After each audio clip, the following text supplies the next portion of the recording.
Hello mga ka-Edsplanation, this is Eds Del Castillo and I'm back. Akala ko po noon hindi na po ako babalik ng political vlogging kasi feel ko parang useless yung effort na makipagdiskurso because alam naman po natin na meron talagang big funds na napupundo sa mga troll farms and that's a reality. That's a harsh reality po na kung sino po yung may mga pera, meron po silang kakayahan na mag-funds ng troll farms to sway public opinion. And I want to be moderate po, I want to be centrist po. Ayoko pong i-specify sa isang political party.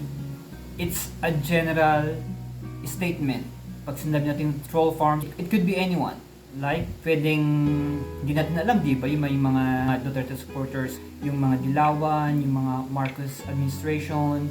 I mean, hindi naman ito yung main na topic ko, but let's be realistic, guys, while we discuss this para magkaroon tayo ng mas magandang nuance, matanggal yung mga bagay na hindi naman dapat natin pag-usapan sa topic.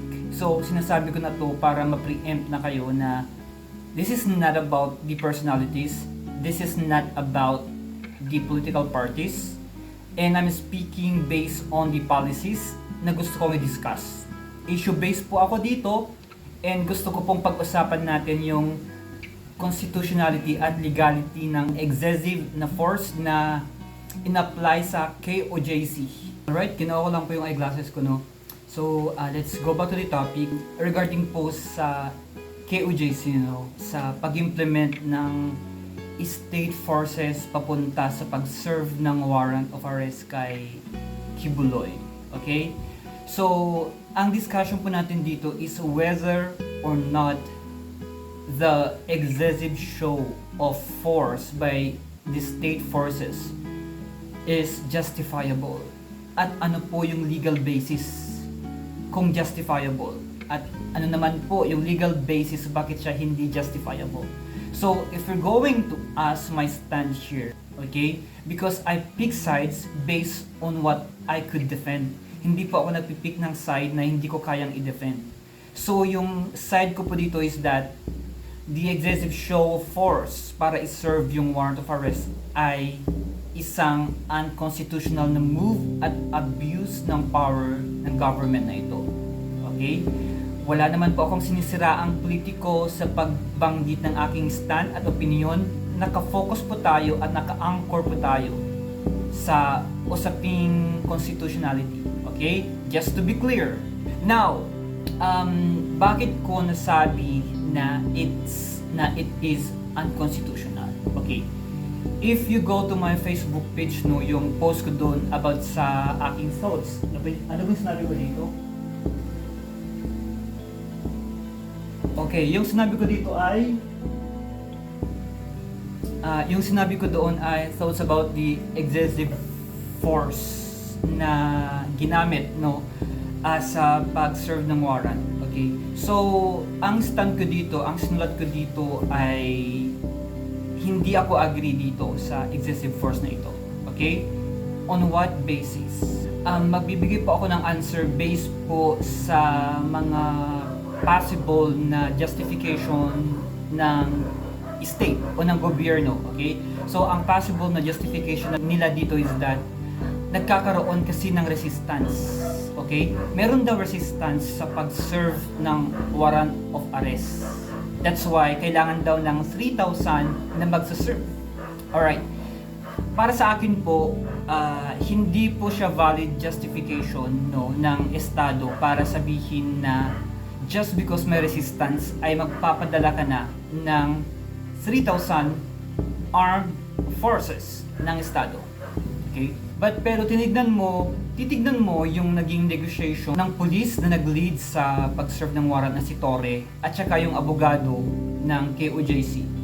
Hindi siya naging resistance, kundi nagkaroon lang siya ng conversation at usapang legal at binasa ng lawyer ng KOJC ang karapatan nila at kung bakit mali yung motion or act or yung gagawin ng gobyerno na papasok sila ng ganong karami. So, ine-explain ni abogado ng KOJC yung kanilang side. Hindi po yan resistance. Okay? It's just about explaining their side of things. Okay? Kasi meron po silang private rights na sinisecure at ini-invoke based po sa ating constitution. Ikalawa, wala pong jurisprudence at wala pong batas na nagsasabi na kailangan mong magpadala or mag-deploy ng ganong karaming state forces sa pag-serve ng warrant just because there's resistance. Wala pong ganon. Wala pong ganyang jurisprudence. Wala pong ganong batas. So dito makikita natin na wala pong legal basis, no, yung pag-send nila ng ganong karaming libo-libong mga pulis na may barel para iserve yung warrant. Kasi pag isa-serve mo lang naman yung warrant, isa-serve mo lang yung arrest warrant. I-arrest mo yung tao. And kapag ikaw yung state force, ikaw yung tag-serve ng warrant, alam mo at dapat sigurado ka na nandoon yung tao. Okay, don't get me wrong baka sinasabi nyo sa akin, bakit mo pinagtatanggol yung isang fugitive? Bakit mo pinagtatanggol yung isang child abuser at saka human trafficker? First and foremost guys, wag po tayong lumayo sa topic, okay? Mag-focus po tayo doon sa constitutionality ng state forces. Wala po akong issue doon sa arrest warrant, okay? Para sa akin, kung ano man yung arrest warrant na yan, no, as long as it was done and it was served under the due process of law, gusto ko siyang ma-serve, okay? And I want Quiboloy to answer the allegations under due process and as long as walang foreign interventions. Okay? I want him to answer under fair trial. Okay? So, let's be clear with that. Wala po tayong pinagtatanggol. Ang issue po natin dito is yung constitutionality or yung legality ng excessive force. Okay? Nagigits natin? Right? Ikalawa, what makes the excessive force very wrong is that they have disregard for the Bill of Rights. They have a clear disregard sa provisions ng Constitution natin sa Bill of Rights. Okay? Kasi arrest warrant po yung kanilang binigay. That is to, and that is to possess a natural person. Okay? To arrest a natural person in flesh. That's their objective. Pero ang ginawa po nila is that pinasok po nila yung property. Pinasok po nila mismo yung KOJC compound. And that's a different scenario, okay? Hindi na yun arrest warrant. Ang ginagawa na nila ay may kinalaman sa search or seizure ng isang property. And wala po silang ganyang search warrant. No? So, nag-stay pa po sila doon ng matagal. Okay? Hindi sila umalis doon hanggang hindi nila nahuhuli si Quiboloy, no? Kung saan-saan sila pumunta, na-disrupt yung operation ng mga school inside the compound. Meron silang worship service doon. Yung mga nakatira doon. Guys, no? So, hindi siya justifiable. Wala siyang basis, guys, para i-search mo yung whole compound. I-search mo yung whole property kung saan-saan mo siya tinignan na wala kang search warrant for search and seizure ng isang property. It also demands the justification or the defense of the state na ginagawa nila yun because of resistance. Clearly guys, the act itself, yung mismong pagtrespassing nila sa isang private property na pag-aari ng isang religious community, nakita natin doon guys na walang resistance. Kasi napasok nila. And then yung issue ng proportionality ng force ng state compared mo doon sa force ng mga nakatira doon sa KOJC, wala silang baril. Unarmed sila. Tapos 3,000 policemen ang pumunta doon na may baril. So, disproportionate yung force ng state doon sa pagsaserva nila ng warrant. And in the very first place, magsaserve lang naman ng warrant. No? Regardless if there's resistance or not, wala tayong makitang justification para ganun karami yung ipadalang mga pulis at sundalo. That's 3,000 just to serve a warrant. Guys, only in the Philippines. Okay, only in the Philippines, no? I mean, sa totoo lang nakakatawa yung nangyayari sa ating bansa ngayon. No, ako nga guys, parang graduate na ako sa sa pagpili ng mga mga politiko or mga political parties that I would associate myself eh. Like for example guys, no, sa Amerika, dapat ma-associate ka sa Republican or doon sa Democrat. And kapag wala kang stand, sasabihin sa'yo ng mga woke, silence is complicit. Ang ganyan. or silence is enabling the oppressor. Alam nyo guys, panapanahon lang yan. Yung mga ganyang mga sloganeering ninyo, panapanahon lang yan. Kapag dumating din sa point na hindi na applicable sa inyo, hindi nyo na rin gagamitin yung sloganeering na yan. Believe me. Best example ngayon guys, yung no to martial law, never again to martial law, di ba? Noon, sinisigaw yan ng mga yellow. Ngayon, wala na. Yes to martial law na sila. At saka, wala nang never again, di ba? So, nakakatawa na yung Pilipinas guys, no, yung mga nangyayari ngayon. So, graduate na ako guys sa pag-associate sa aking sarili sa mga personalities at parties, no. I don't know, but hindi ko minsan nga kapag binabatikos ko yung admin, may mga biglang sumusulpot sa comment section na DDS shit, DDS. Alam mo yung ganun, yung nakapako na tayo sa ganung argumento, ganung klaseng politics sa Pilipinas na kapag hindi ka agree sa admin, DDS shit. Ganun yung mga nila guys, no? Ganun yung mga comments nila. At kapag agree ka naman sa admin, okay, may mga policies na agree ka sa admin, sasabihin sa'yo, enabler. Enabler ng tyranny. Tama na. Masyado ng archaic yung klase ng political conversation natin sa Pilipinas. Tama na. Dapat graduate na tayo sa ganyan eh. Mag-focus tayo sa issue guys. Huwag na sa personality. Okay, so balik tayo sa KOJC compound.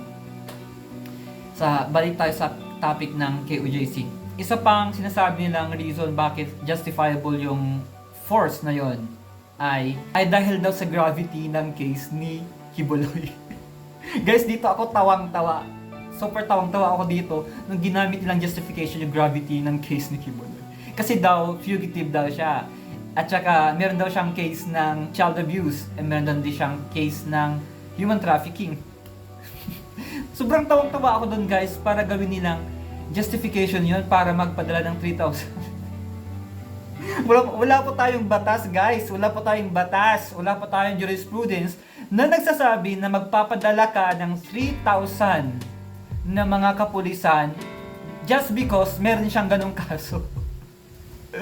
Marami pong ganyang kaso guys sa Pilipinas. Marami pong mga kasuhan guys ng child abuse, ng human trafficking, hindi lang yan, drug trafficking, rape.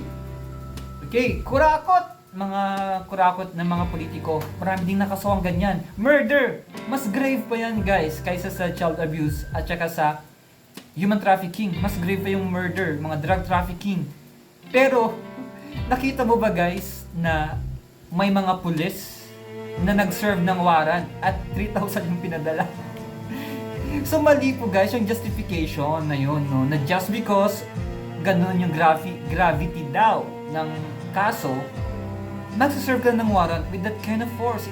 It's not justifiable guys. Wala po tayong legal basis, hindi po ako makahanap ng legal basis. As much as I want to become objective and legalistic and non-political, kasi gusto kong pag-aralan kasi yung case na to eh.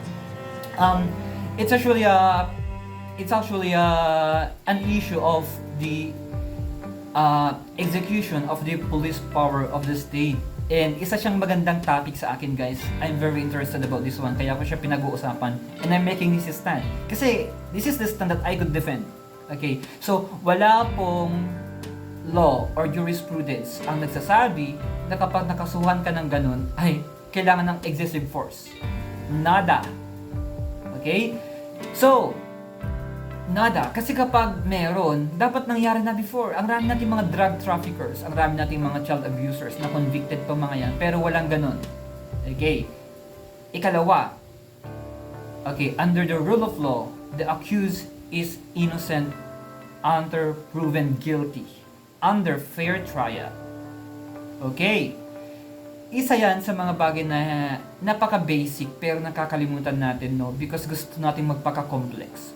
So, sa case ni Kibuloy, again, baka sasabihin nyo naman sa akin, ba't mo siya pinagtatanggol? No? Hindi po. Usapang legal po tayo. Okay. Hindi po. Focus po tayo doon sa issue. Okay? Kibuloy, whether you like it or not, whether you hate him or not, he is innocent until proven guilty under fair trial in a court of law. Gets? Okay, so kahit na hate mo pa si Kibuloy, kahit na inis ka sa mga Duterte, no? Wala kang magagawa. He is innocent until proven guilty. Okay, kasi accused lang naman siya eh. Hindi pa natin naririnig yung side niya, pero nauna na yung trial, no? Or yung trial by publicity na sinasabi nila. No, na ang rami ng opinion, ang rami ng judge na gumawa ng kanilang verdict, no? Na si Kibuloy ay isang pugante, ay isang human trafficker, isang child abuser, di ba? Meron nang gumawa ng conclusion, and hindi ko naman masisisi yung mga tao na don't get me wrong, kasi ito naman kasi yung lumalabas sa media natin, and alam naman natin na ang media sa Pilipinas is not responsible enough, and corporate media are there, no, for profits. That's why they are corporate, kasi meron silang interest na inaalagaan. And kung saan sila kikita ng PR, okay, ng PR funds, doon sila. Okay. So, in fact, pwede mo namang bilhin yung news pwede mong bilhin yung news, okay, isa siyang klase ng PR, gagawa sila ng article or news about you, okay, but it's paid, because you paid for it, it's PR news. Pwede rin yan sa TV, okay, bibili ka ng interview time slot, sa'yo yung mga interview questions, ikaw yung magbibigay ng questions, because you paid for it, and that's media. So, hindi natin masisisi kung bakit yung mga tao galit na ngayon kay Kibuloy. Because yan na yung kanilang verdict, because meron ng trial by publicity. Pero, kapag babalik tayo sa legality at sa usapang walang politika, Kibuloy is innocent until proven guilty. Hindi mo pa kasi pwedeng sabihin na he is guilty kapag wala pang trial, no? And yes, no, that's the reality sa ating bansa. That's the reality of our legal system. Kasi totoo naman, no, you hate Kibuloy, okay, because you don't like him. Because maybe hindi ka nag-align ng politics because you hate Duterte, no. But if you're going to say na he is already guilty, na wala pang court, that's a slippery slope. That's lacking of proper insight and cerebral reasoning. Kasi, kapag mangyari sa'yo yan, kapag ikaw naman yung na-accused, okay? If yun naman mga idol mo na politiko yung na-accused, tapos sasabihin din ng tao na guilty na siya, gusto mo rin ba? Sabi ko nga sa inyo guys, be careful of what you preach, no? Kasi pwede kang balikan pag dumating yung point na mag-a-apply na sa'yo yun. And, babalik na rin mo lahat yung sinabi mo. Trust me, mangyayari yan. So, balik tayo doon. So, mag-focus tayo doon sa legality, no, at constitutionality sa case ni Kibuloy. And bago ako magtapos, no, gusto kong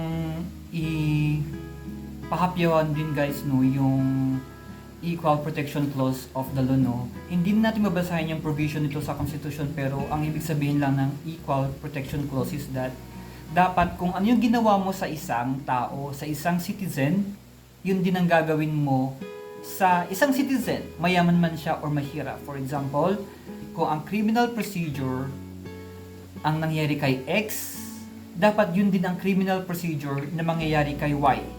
I-guess nyo yun guys? So for example, kung ang parusa ni X ay isang araw ng community service dahil siya ay sumira ng public property, dapat ganun din ang parusa ni Y kapag pareho sila ng offense. Nagigets nyo yun, guys? So, regardless kung ikaw ay influential, common tao, mayaman, or mahirap, nag-a-apply sa you guys yung equal protection clause. Yung sinasabi kasi nila na justified yung 3,000 na pag-deploy ng yung mga 3,000 na state forces na nag-deploy ng arrest warrant is justified daw. Kasi kung ganun yung klase ng procedure na ginawa mo sa pag-serve ng warrant kay Kibuloy, ay dapat ganun din ang mangyari sa iba. That's equal protection clause of the law. Okay? Hindi porke mahirap, mayaman, influential, or not, meron ng special treatment. Or kalaban mo siya sa politika, kasi kalaban mo siya sa politika, kasi hate mo siya, or threat siya sa iyong political career. So, kailangan ganon, hindi pwede. No? Hindi mo siyang pwedeng gawin just because you hate that person or kalaban mo siya sa politika. Kasi may equal protection clause po tayo sa Constitution na dapat pare-pareho po yung i-apply natin na procedure, or sabi natin dapat pare-pareho po yung application of the law sa lahat ng klase ng tao at citizen ng Pilipinas.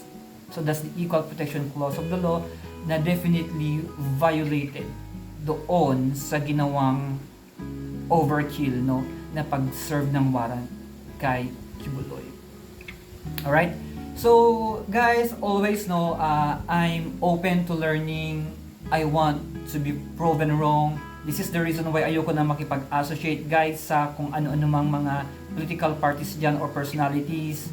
Kasi gusto kong maging independent and I want to be proven wrong always. I want to learn something new from you. Okay? And this is the reason why inopen ko ulit itong vlog na ito. Kasi may mga isyong pang political tayo sa bansa at mga isyong pang lipunan talaga na kailangan natin pag-usapan na wala naman kasing nag-uusap. Nakafocus sila doon sa hate. Nakafocus sila doon sa trial by publicity. And pet peeve ko talaga yun, guys. Mali ko ba? Pet peeve ko yung ganun, yung walang details. Super detail-oriented kasi ako, guys. Kung, for example, nung sasabihin mo na magnanakaw ka, for example, si Marcos Sr., Marcos magnanakaw. Para sa akin, kailangan mong i-justify kung bakit siya magnanakaw. Ano yung reason mo bakit siya magnanakaw? Ano yung details? Mapapatunayan mo ba siya sa court of law? Mapapatunayan mo ba siya sa isang legal basis? Mapapatunayan mo ba siya isang jurisprudence na nagpapatunay na magnanakaw si Marcos? Parang ganun. So, ganun yung klaseng discussion na gusto kong pag-usapan, detail by detail tayo. And sa usapan naman nito kay Kibuloy at yung pag-serve ng warrant, I think may dapat mga usaping kailangan nating pag-usapan na hindi masyadong malalim, na kailangan maintindihan ng mga ordinaryong Pilipino, at lalo na, guys, sa legal implications nito at sa legal part nito. Kasi dapat wag nating gawing exclusive yung usapang legal. Wag natin siyang gamit yung mga knowledge natin, yung mga background natin sa legal, yung mga lawyers yan, yung mga law students, yung may mga legal background. Wag natin gamiting prestige at exclusive yung pagkakaroon natin ng legal knowledge. Dapat gawin natin siyang common na usapan, even sa mga nasa inuman, sa mga parlor, sa palengke, na usapang mabilis maintindihan. Hindi sila matakot pag-usapan ang legal kasi feel nila pang matalino or very complex or pang exclusive lang siya sa mga mataas ang pinag-aralan. Hindi dapat, no? So this is the reason why, guys, kahit na hindi naman ako ganun kagaling, no, pero gusto ko pang i-share yung mga kunting knowledge ko, no, na gusto kong na kaya kong i-defend, no. Hindi ko naman po i-discuss kasi yung mga topics na hindi ko po forte. Aminado naman po ako na limited yung knowledge ko. Hindi ko po lahat alam. So, dinidiscuss ko po talaga yung mga topics na I think kaya ko siyang i-articulate at i-defend kapag ako man ay i-question. Pero, guys, sabi ko nga, I'm open to learning always. And I want to be proven wrong. Because doon po ako natututo. Yung mga alam ko ngayon, guys, are products of correction and learning from other perspectives. So yan po ang ating usapan ngayon. Salamat po sa panonood. My name is Eds at yan po ang Ed's Explanation.